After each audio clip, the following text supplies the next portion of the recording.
Yeah, I would say for me, the cleanse helped me to feel more in tune with my body, to feel more receptive, especially when I was eating something, imbibing something that wasn't actually in my highest good. It might have hit kind of those, like I call like the big buttons, like the easy buttons. It was, might be sweet, it might be, crunchy or whatever it was. But after working with the enzyme cleanse, it's like I have a deeper connection with actually knowing what my body wants, needs, appreciates, How did celebrates. you compare? Yeah, I've tried a lot of different cleanses. I've done 5-day water fasts, which I still really appreciate because there is a spiritual practice and I don't know, it just helps me to get to know myself, but it's very different and it does not have the let's say the measurable, clear visual results that I did with the enzyme cleanse. But I've done juice fasts, I've done 30-day resets, clearing out all inflammatory foods and such. And the biggest difference certainly was the ease going into this. It is a very simple prescriptive process. You know exactly when to set your alarms, you know exactly when to take the enzymes, exactly when to utilize the different parts of the product, which was incredibly easy. I didn't find myself craving or having any of the typical challenges that I would with a fast because the enzymes, you feel very full when you're working with these because it's going in there and it's scrubbing and cleaning and processing and digesting all those things that your body has, built up as a defense mechanism. And there were certainly times when I found myself a couple of times thinking about food, but then within a matter of minutes or half hour, there was already another shot, another packet to be able to consume. So in that sense, it was incredibly easy. I do appreciate with longer fasts being able to kind of engage the willpower that for many of us is so lacking. But this was one of those where related to the outcome and the effects and the fact that I didn't have to go into hyper willpower mode, it was incredibly easy. Contact with themselves. Yeah, it is. It feels very different. That sensation of fullness, like you said, paradoxically matched with the emptiness, the cleanliness. It's as if there's that state of purity that I really appreciate from doing a cleanse or doing a reset. Because even when we're eating the absolute best that we can, there's still a certain amount of contaminants. There's still a certain amount of temptations. There's that, the cup of coffee or the little snack that I saw, was on the table or at the buffet or whatever it was. And this was, maintain that sense of clarity, that sense of purity without feeling like I was just starving myself, without feeling because there was a purpose to it. It wasn't just, okay, go as long as you can without. It wasn't just, remove all of the things that you absolutely love but shouldn't be eating.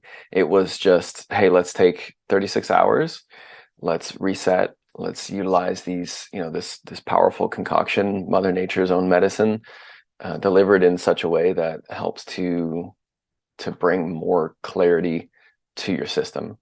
And I spent the majority of my life working in the restaurant business, which on one hand, really focusing on sharing and helping other people to experience the beauty of food. And then at the same time, how many years was I standing up while eating in between, while I had a few minutes of a break, or was I indulging because I had readily access to all those things. And this felt just like, oh, here's a way for me to give some love back to my body and say, thank you, I love you, I'm sorry for all of those moments.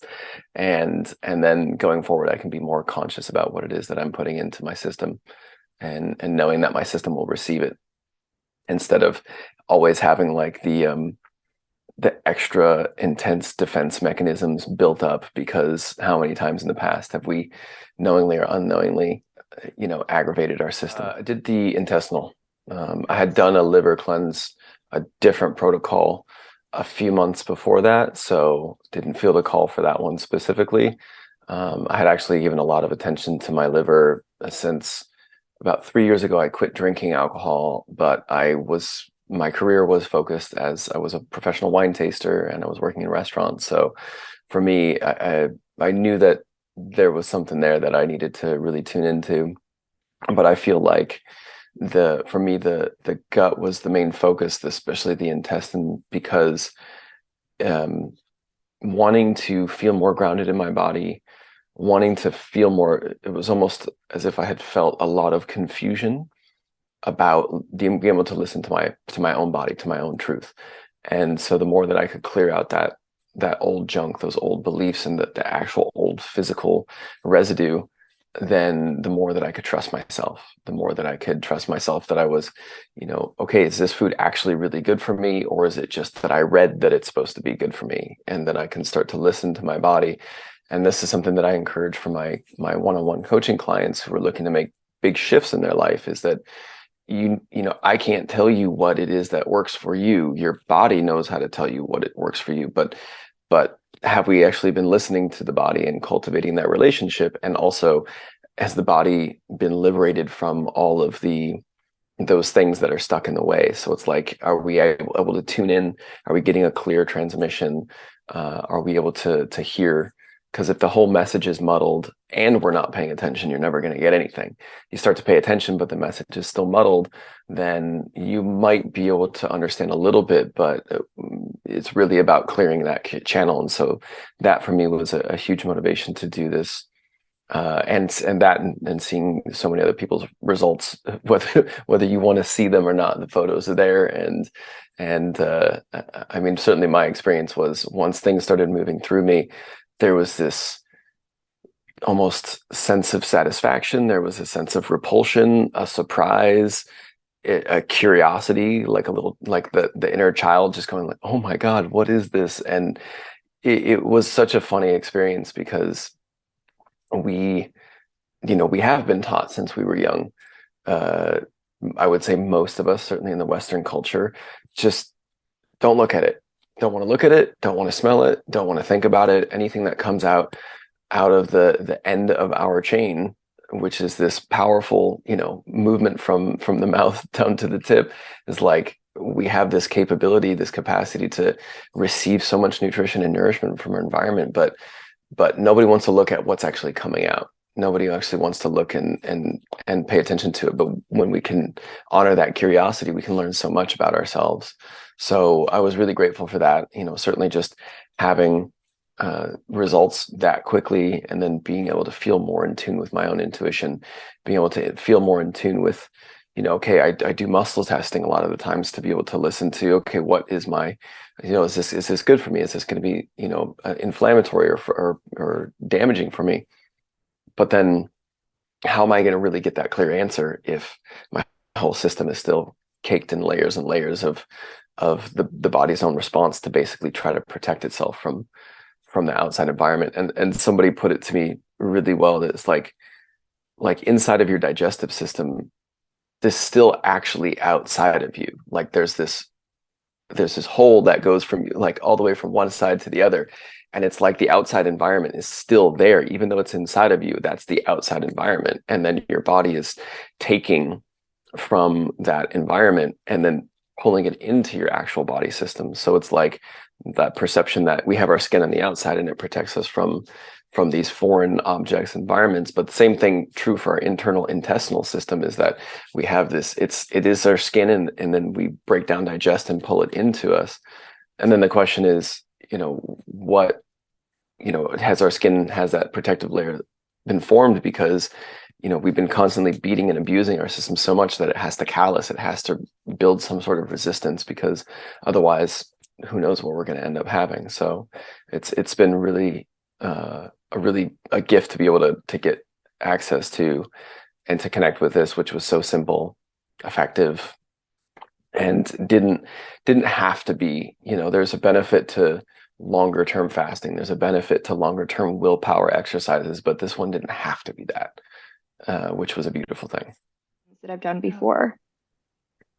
Yeah, the day after the protocol was the day that was a surprise for me, because was giving myself a grace period, not just rushing back into those to those food habits, perhaps, because of course, for a lot of us, our stress coping mechanisms are food. That's certainly where I came from. That's what I learned, and so and I understand the power of habit, the power of the subconscious mind. You've repeated a behavior so many times that that's how I speak Spanish fluently, is because I've repeated these words so many times. And then so it's just like your eggs and toast example with your father, just like a cup of coffee first thing in the morning for my parents. For me, I had my own versions of that, but I gave myself that grace period and just was curious. And in that space, being able to witness what was coming out of me, the mucoid plaque, recognizing that it was not, I mean, I didn't even really know what mucoid plaque was before this. So for me, it was a huge point to be educated and to get some of the understanding of what this is and why this could be causing some problems. So then to have that, and then afterwards feel just, going from the curious sensations that were associated with the protocol itself. Like I said, you talked about that lightness and the fullness at the same time, the purity, but also the cleansing that was happening, and then to see its effects, and then to just feel almost peaceful, to feel light, to feel liberated. And unfortunately, I can't go in there and see how many more layers are there. Are there more layers? Do I need to build, do this again?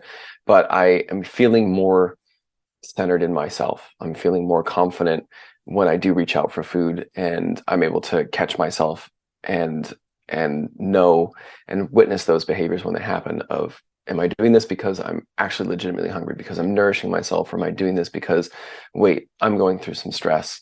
This is where I typically go to. And then I'm starting to be able to have a little bit more power in deactivating those mechanisms and deactivating those behaviors, which it's very empowering, right? It puts more power in my part of the equation, and then I can start to affect and change those behaviors consciously, rather than just feeding whatever is inside it and feeding that hollow space, trying to fill some sort of a void. So it felt really good. I felt certainly an instant shift the following day, but in the weeks that were following, I felt clarity, lightness, and just gratitude, because especially I had also broken a bone just beforehand. And so I was grateful to know that I was going to be absorbing those minerals, absorbing, the collagen, and, all of these aspects that are trying to help rebuild, my bone, and knowing that I wasn't just going to be literally just throwing money straight down that that tube and out the other side. Yeah. So what would you say you do to create a better self and a better world? Well, very much for me, it's been, especially these last few years, really, I feel like when I went through I guess my most recent biggest awakening, in where I started to make a big shift, which was when I stopped drinking alcohol.